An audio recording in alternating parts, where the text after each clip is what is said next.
Hello दोस्तों। तो मैं आपका अपना अमन ठाकुर अपने चैनल में स्वागत करता हूं। तो हम लोग डेली पढ़ते थे यूजेस किसी न किसी प्रकार के हिंदी ट्रांसलेशन में, जैसे हम लोग पढ़ चुके हैं हैव का यूज, है ना। तो हम लोग आज नेक्स्ट यूज पढ़ने वाले हैं जिसको हम लोग कैन कुड का यूज कहते हैं। हम लोगों ने यदि इंग्लिश ट्रांसलेशन किए हैं तो हम लोगों को कैन कुड का प्रयोग बहुत अच्छी तरह से पता रहता है या फिर आता रहता है। तो आज हम उसी के बारे में जानने वाले हैं कि कैन का प्रयोग कहाँ पर करते हैं और कुड का प्रयोग कहाँ पर किया जाता है। चलिए आइए जानते हैं।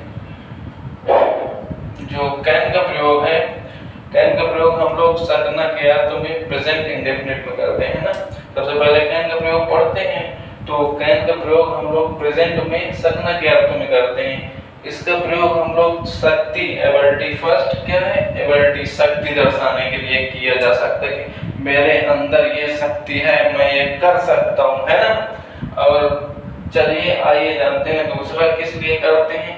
दूसरा अनुमति, अनुमति मांगने के लिए या अनुमति देने के लिए कैन का प्रयोग किया जाता है प्रेजेंट इंडेफिनिट में। अनुमति किस प्रकार, जैसे क्या मैं वहां जा सकता हूँ, क्या मैं यह काम कर सकता हूँ। आप किसी से पूछ रहे हैं या अनुमति मांग रहे हैं या दे रहे हैं कि तुम ये काम कर सकते हो, है ना।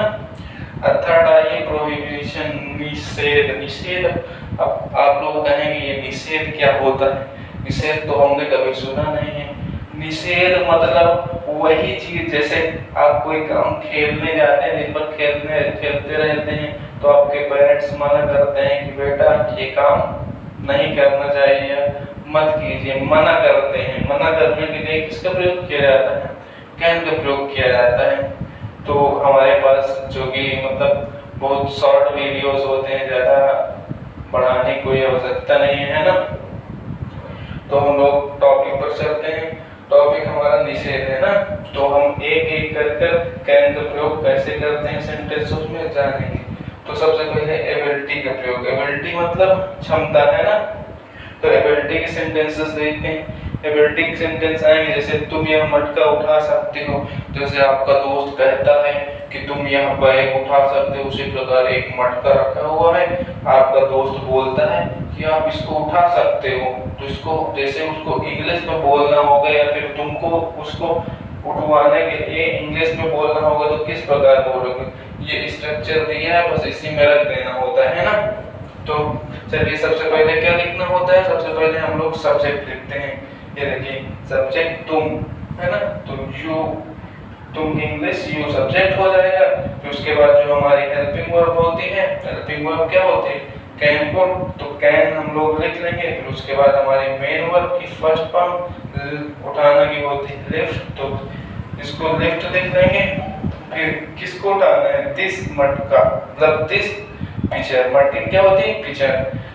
फिर उसके बाद हम लोग नेक्स्ट सेंटेंस पढ़ते हैं। हमारा दूसरा सेंटेंस जो है वह जोर से बोल सकता है, मतलब वह सब लोग जैसे क्लास में चिल्लाते हैं तो टीचर कहते हैं शांत रहो, लेकिन कहता है मेरा एक दोस्त है जो जोर से बोल सकता है टीचर के मना करने के बावजूद, है ना।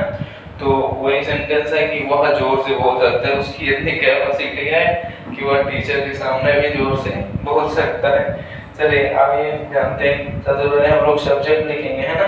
सब्जेक्ट लिखा, फिर उसके बाद कैन का प्रयोग करते हैं, कैन का प्रयोग करते हैं, कैन लिखा। फिर उसके बाद हम लोग मेन वर्ब का प्रयोग, बोलना, स्पीक की फर्स्ट फॉर्म स्पीक हो जाएगी। उसके बाद जोर से होती है, एक एडवर्ब है जिसके लिए हम लोग लाउडली लिखेंगे, है ना। तो हमने एबिलिटी, शक्ति दर्शाने वाले दो सेंटेंसेस देख लिए हैं। अब हम लोग चलते हैं अपने सेकंड, अनुमति। अनुमति मांगने या देने वाले सेंटेंसेस में ना। उसके लिए क्या है, परमिशन, अनुमति लिख देते हैं। अनुमति कोष्ठ में परमिशन।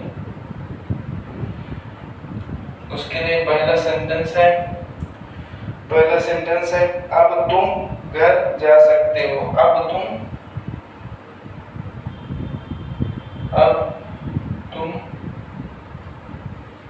घर जा सकते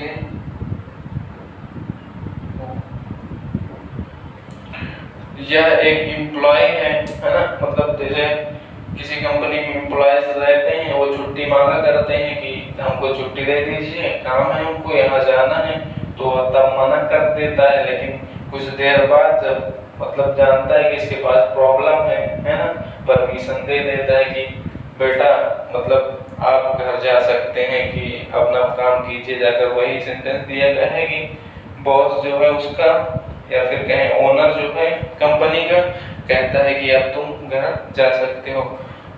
तो उसी के लिए हम लोग सेंटेंस इंग्लिश में बनाते हैं, है ना। तो सब्जेक्ट इसमें क्या है, तुम, यू हो जाएगा। तो उसके बाद कैन हो जाएगा, कैन का प्रयोग कर लेंगे हम लोग हेल्पिंग वर्ब के रूप में। उसके बाद मेन वर्ब के first form go, you can go to,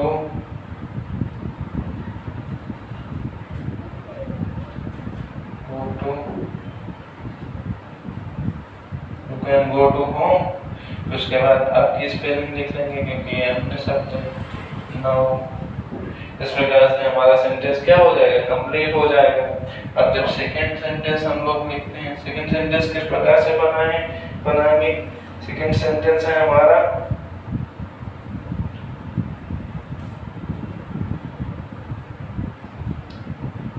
हम अब बाजार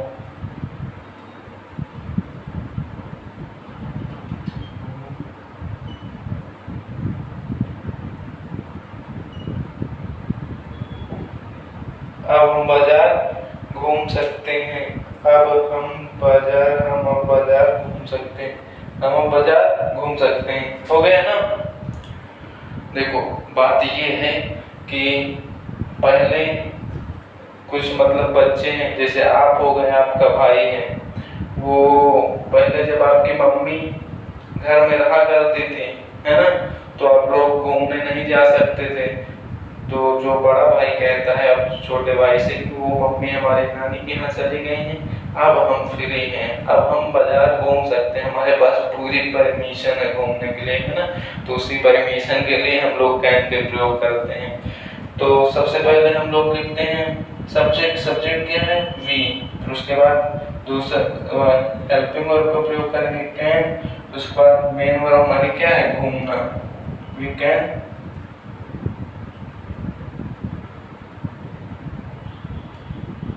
walk, we can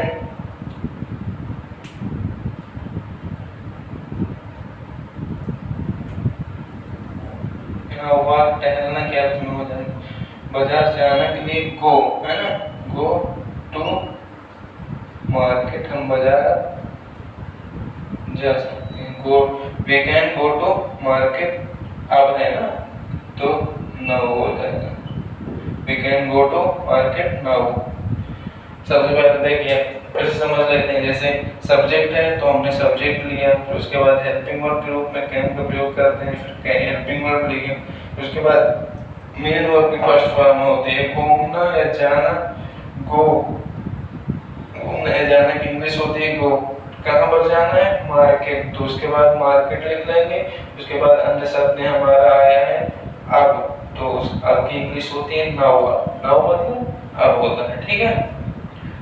अब हम लोग चलते हैं अपने अगले और तीसरे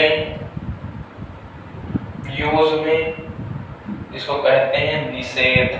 कैसे मना किया जाएगा सेंटेंस में कि ये काम नहीं करना है, ये काम नहीं करना है, नहीं तो नाराज हो जाएंगे, है ना। जैसे आपकी मम्मी कहती है कि तुम बेटा तुम शोर नहीं कर सकते हो, ये मम्मी मान लीजिए या टीचर मान लीजिए। टीचर हमेशा शोर के लिए मना करता है कि तुम शोर नहीं कर सकते हो, ये हमारी क्लास चल रही है, डिस्टर्ब हो जाती है, इसलिए आप लोग शोर मत कीजिए। तो इसकी इंग्लिश किस प्रकार बनाएंगे, सबसे पहले सब्जेक्ट लिख लेंगे, सब्जेक्ट लिख लिया यू, है ना, तो उसके बाद मेन वर्ड लिख लेंगे कैन। तो उसके बाद नई इंग्लिश क्या होती है, नई इंग्लिश होती है कैन नॉट। ठीक, इसमें नॉट जुड़ जाएगा। उसके बाद स्टोर करना कोई होती है make a NOISE, noise. You can not make a noise. यदि मुझको कहना होगा कि आप लोग क्लास में शोर नहीं कर सकते हो तो क्या बोलो इंग्लिश में, you can not make a noise. अब चलिए आगे दूसरा सेंटेंस देख लेते हैं, है ना। दूसरा सेंटेंस में क्या है, दूसरे सेंटेंस में कहते हैं कि तुम इस कमरे में अब नहीं रह सकते, तो इस कमरे में अब नहीं रह सकते हो। ये तुम्हारा भाई बोल रहा है, गुस्सा होकर तुमने जो सामान उसका इधर उधर कर दिया है, तभी बोल रहा है कि बच्चा बेटवा अब तुम इस कमरे में नहीं रहोगे, है ना। उसी की इंग्लिश हम लोग बनाते हैं। यदि वो इंग्लिश में बोलेगा तो कैसे बोलेगा, तो सबसे पहले सब्जेक्ट, सबसे पहले तुमको इंग्लिश करेगा यू, क्या बोलेगा यू। फिर उसके बाद हेल्पिंग वर्ब लगाएगा कैन, उसके बाद कहेगा नॉट, नहीं। फिर उसके बाद लिव लिखेगा क्या, main verb, you can not live कहाँ, इन दिस रूम, कह सकते हैं उसके रूम में या इस कमरे में, है ना, इन दिस रूम। उसके बाद अब हो जाएगी नाउ, अब से तुम इस कमरे में नहीं रहोगे। अब हम लोगों ने देख लिया दो सेंटेंसेस हर एक प्रकार के, पहला शक्ति को जो डिनोट्स करते हैं, दूसरा जो अनुमति को डिनोट्स करते हैं, और तीसरा क्या है जो निषेध करते हैं, मना करते हैं कि तुम ऐसा काम नहीं कर सकते हो। तो यहाँ से हमारा कैन का प्रयोग कंप्लीट होता है। हम लोग केवल 3 प्रकार से कैन का प्रयोग कर सकते हैं। इन सेंटेंसेस की आप घर में जाकर प्रैक्टिस या फिर कहें तो अपने किताब के क्वेश्चन को प्रैक्टिस कर लीजिए, बहुत अच्छे से आपको आ जाएगा। अब हम लोग चलते हैं कुड का प्रयोग कहाँ पर करते हैं, कुड का प्रयोग हम लोग कहाँ पर करते हैं वो सीखने चलते हैं, है ना। जो हमारा कुड का प्रयोग होता है वो हम लोग कहाँ पर करते हैं, इस चीज को जानते हैं। कुड का प्रयोग कहाँ पर करेंगे हम लोग जानते हैं। कुड की स्पेलिंग क्या होती है बेटा, COULD, नाम तो सुना ही होगा, COULD, है ना।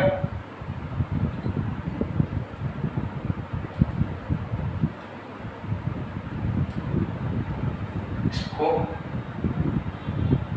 सकता था, थी,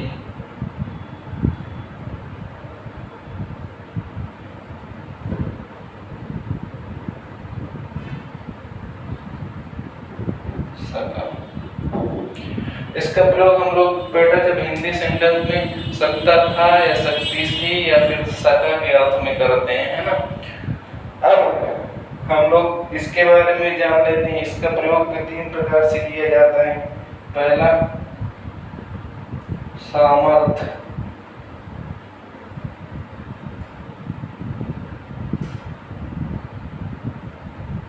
क्षमता, इसको हम लोग एबिलिटी बोलते हैं, एबिलिटी। The second is भूतकाल में संभावना। क्या भूतकाल में यदि हम लोग संभावना, तो संभावना के इंग्लिश में हम लोग क्या बोलते हैं, हम लोग इंग्लिश में संभावना की क्या बोलते हैं, पॉसिबिलिटी।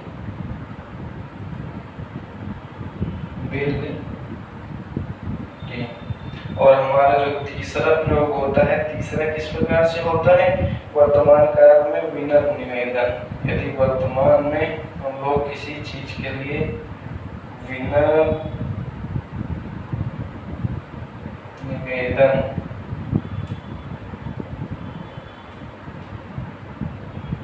यदि वर्तमान में हम लोग विनर निवेदन करते हैं, पोलाइट रिक्वेस्ट है ना,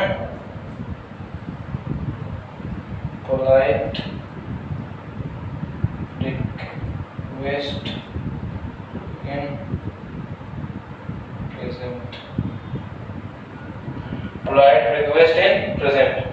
पहला हम लोग सामर्थ्य क्या निकालते हैं पास्ट में, भूतकाल में संभावना पॉसिबिलिटी बताने के लिए किया जाता है, और अगला उसके बाद हम लोग वर्तमान में जो काम चल रहा है उसके लिए बहुत विनम्र हाथ जोड़कर, जिसको बोलते हैं हाथ जोड़कर निवेदन करने के लिए किया जाता है। तो हम लोग पहला सामर्थ्य के लिए जान लेते हैं कि सामर्थ्य में हम किस प्रकार से, इसके स्ट्रक्चर दोबारा नहीं लिखेंगे, हम लोग पहले भी लिख चुके हैं स्ट्रक्चर, बस उसे भी कहीं को लगा देना होता है। तो जैसे इसके सेंटेंस आएंगे,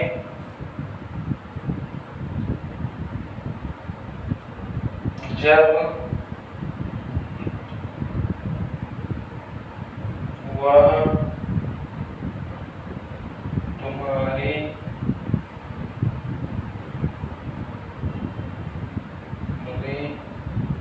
का था, जब वह तुम्हारी बराबरी का था,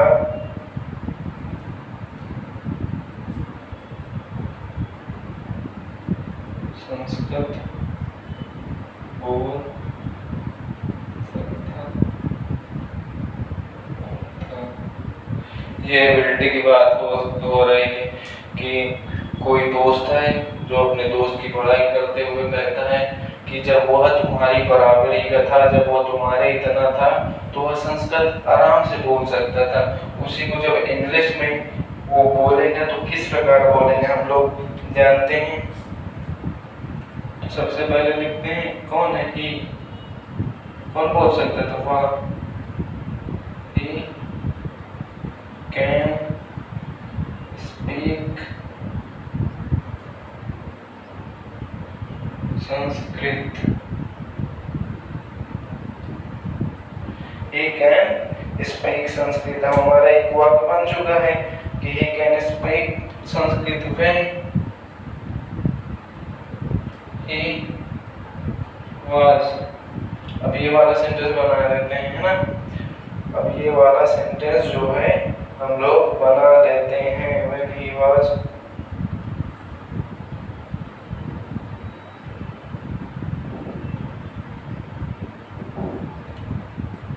अब देखिए ये थोड़ा बड़ा सेंटेंस हो गया है, तो आप लोगों को अभी समझ में नहीं आता है, हम आया होगा, हम लोग एक्सप्लेन करते हैं। हम लोग सबसे पहले किसके बारे में बात हो रही है, उसके दोस्त के बारे में, वह संस्कृत बोल सकता था, पहले इसको करेंगे तो ही, फिर उसके बाद जो हमारी हेल्पिंग वर्ब होती है कैन, फिर उसके बाद मेन वर्ब के फर्स्ट फॉर्म स्पीक, वह बोल सकता था क्या, संस्कृत। बस इतना हमारा कंप्लीट हो गया। तो उसके बाद जब वह तुम्हारी बराबरी का था, ये वाला सेंटेंस करेंगे। तो व्हेन की होती, जब की होती है व्हेन, तो व्हेन लिखेंगे। उसके बाद वह है तो ही, था वाज, फिर उसके बाद ऑफ योर एज का मतलब तुम्हारी बराबरी का। अब दूसरा सेंटेंस हम लोग थोड़ा सिंपल सेंटेंस ले लेते हैं ना, बहुत कठिन हो जाता है इस प्रकार से अगर हम लोग पढ़ेंगे तो।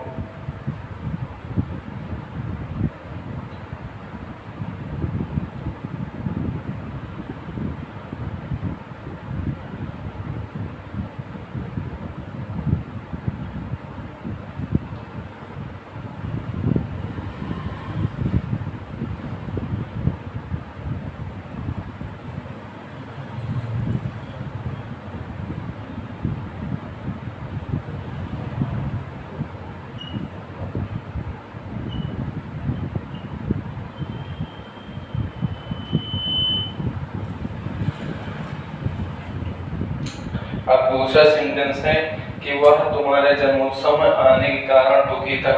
कोई कह रहा है कि इसको क्या प्रॉब्लम है, ये क्यों मुझसे नहीं बोल रहा है, बताता है कि तुम्हारे जो जन्मोत्सव है तुमने उसको इतना भाव नहीं दिया अपने बर्थडे पार्टी में। जब वो आया था तो उसको तुमने मतलब वो ट्रीटमेंट नहीं दिया जो वो मतलब सोच रहा था कि मैं इसको मुझको इतना सम्मान मिलेगा, लेकिन तुमने ये सब नहीं किया।